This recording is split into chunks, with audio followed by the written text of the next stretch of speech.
से एक युद्धकांड के एक प्रसंग से जो कुछ है किस्से उनसे प्रेरित है। हमने पूरी रामायण नहीं है।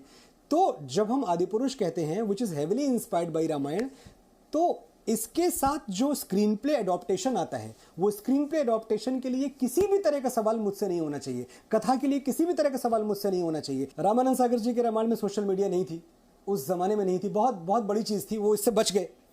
रामानंद सागर जी के रामायण में उनके पास कंपैरिजन के लिए कोई दूसरी रामायण के पास दूसरी है।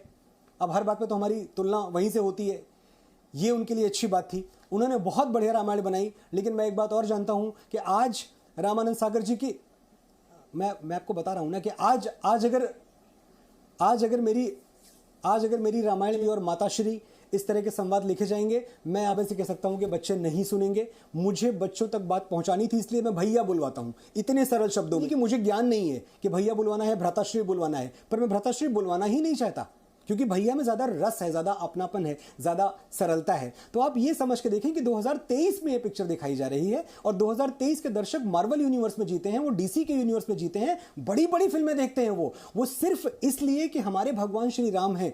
वो श्रद्धा रख सकते हैं लेकिन वो जुड़ेंगे नहीं कथानक से। मेरा काम उनको जोड़ना है, उनका लगा देंगे। ये जो भाषा है, ये एक कोलोकियल पेडेस्ट्रियन तरीका है बात कहने का, जो मैंने ऐसा सोचा, हमारे दिमाग में था कि शायद ये जो मुहावरा है ये जन्मा वहीं से होगा, वरना लंका लगा देंगे की जगह मॉरिशस लगा देंगे भी हो सकता है। ये भी हो सकता था कि हम आपका लंदन लगा देंगे, हम आपका अमेरिका लगा देंगे।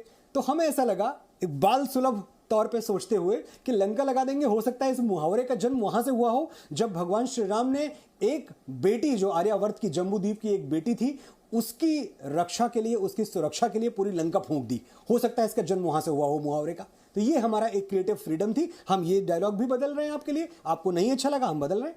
माफी बिल्कुल नहीं मांगता मैं, और माफी मांगने की माफी से भी बड़ा कुछ होता है। जब आप माफी मांगते हैं ना, जब आप क्षमा कहते हैं, क्षमा याचना करते हैं, तो क्षमा याचना करने के बाद आप अगली गलती की तैयारी शुरू कर देते हैं। ये माफी का रेफरेंस है, आप देखिएगा।